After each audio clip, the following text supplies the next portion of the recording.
Well, welcome back. The second part is going to talk about events since 74. Again, it's a huge topic, so unavoidably, I'm going to have to focus on the main points. Um, the military war ended in 74, but the economic war continued and continues to this day. The all talks and negotiations, there've been many rounds over the last 48 years. They all failed. What the Greek Cypriot ruling class did was to impose severe sanctions against the Turkish Cypriots that ended up moving to the north of Cyprus. Internationally, only the south is recognized as the official Cypriot government. The north depends exclusively on Turkish for subsidies and economic survival. A bit of tourism is developing now, um, but the economic situation in the north is not good. In the meantime, especially in the 80s, the south saw what they call the economic miracle. This was based on remittances because many Cypriots went and worked abroad and they sent money home. And also the tourist industry took off, and that's when Ayanaba became well known.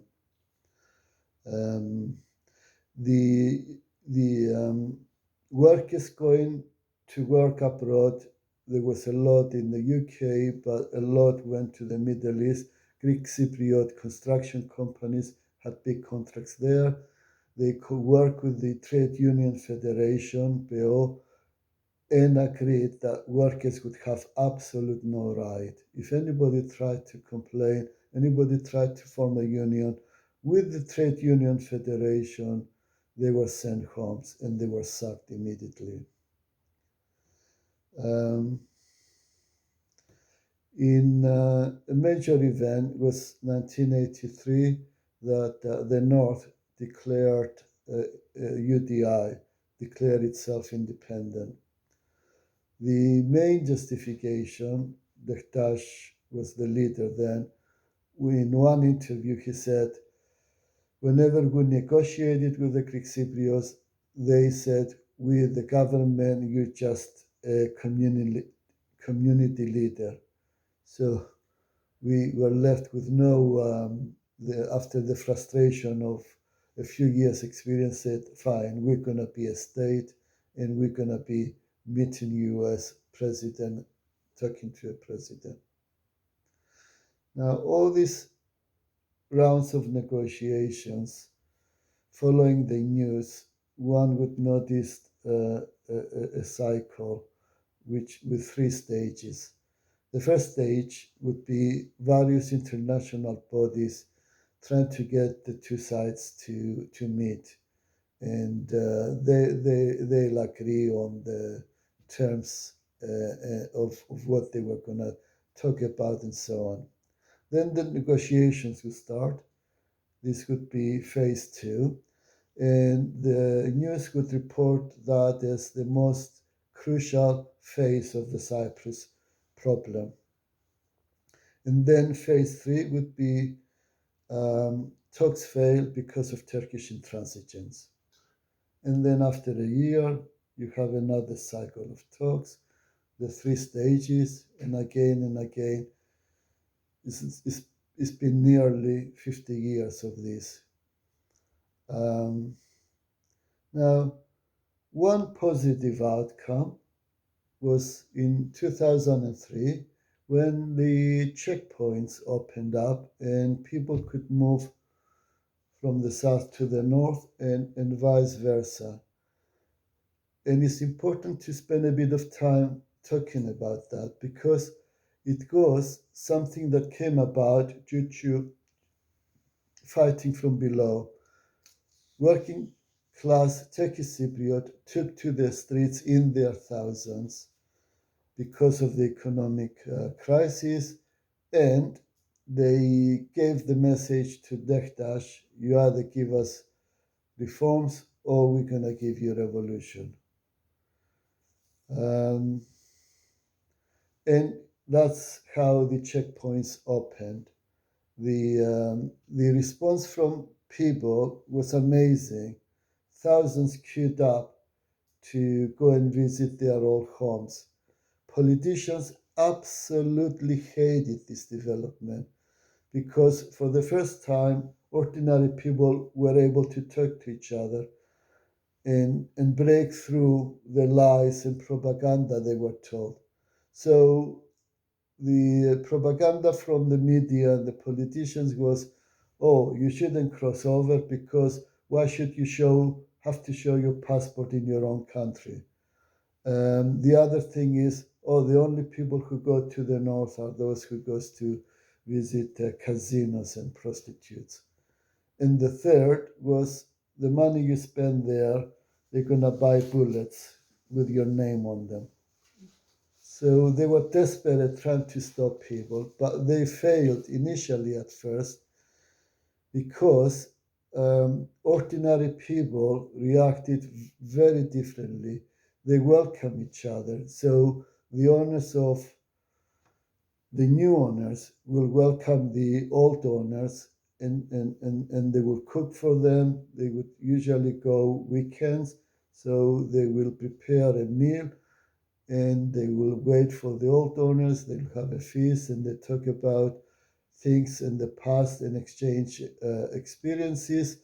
They quite often, the new owners kept valuables like photographic albums.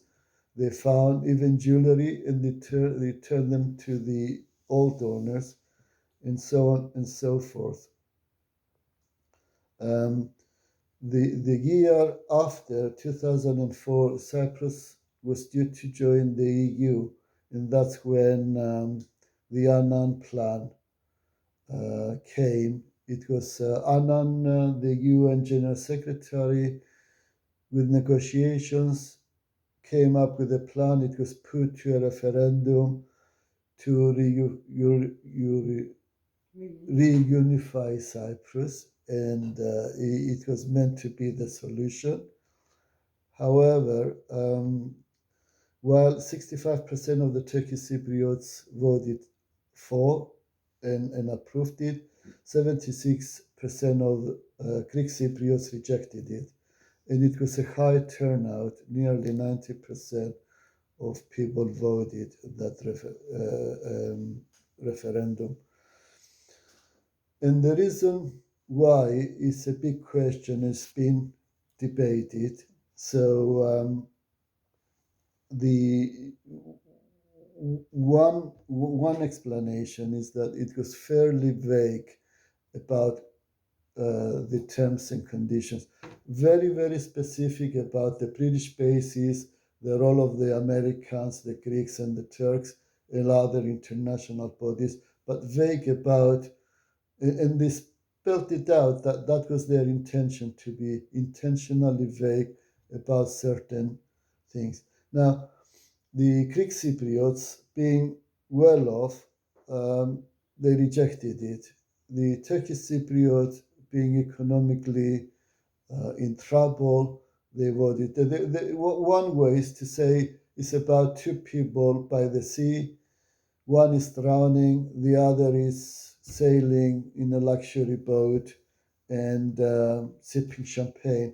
If they see something floating in the water, the one sipping champagne will not risk touching whatever is floating on the water, but the drowning person will grab it with all their might, no matter what the risk, because they had basically nothing to lose.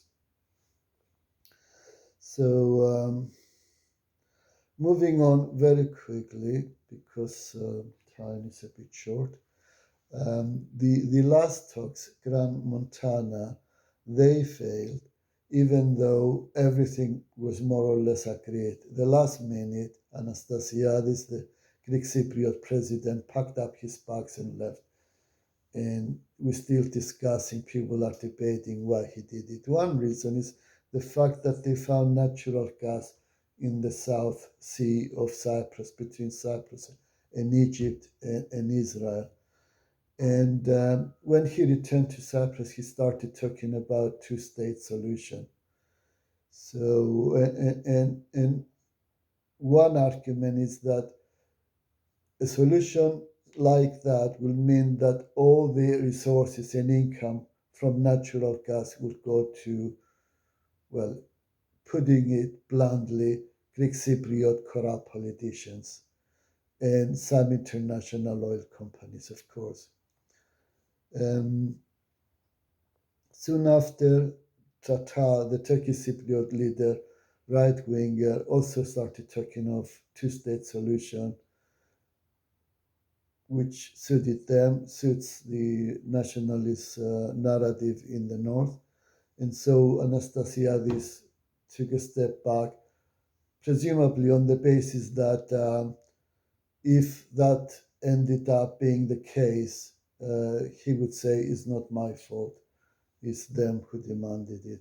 But I want to conclude with this. The prospect of peace in Cyprus does not lie in the diplomatic maneuvers of the various local leaders or in the initiatives of the Americans and the EU and their imperialist designs. The value of these plans has been tested many years, nearly half a century now, and all the time they failed. The solution is to be found in the internationalism and the struggle of ordinary people of both sides, who are the only ones who have an interest in a peaceful and democratic settlement of the Cyprus issue. So I'll stop there.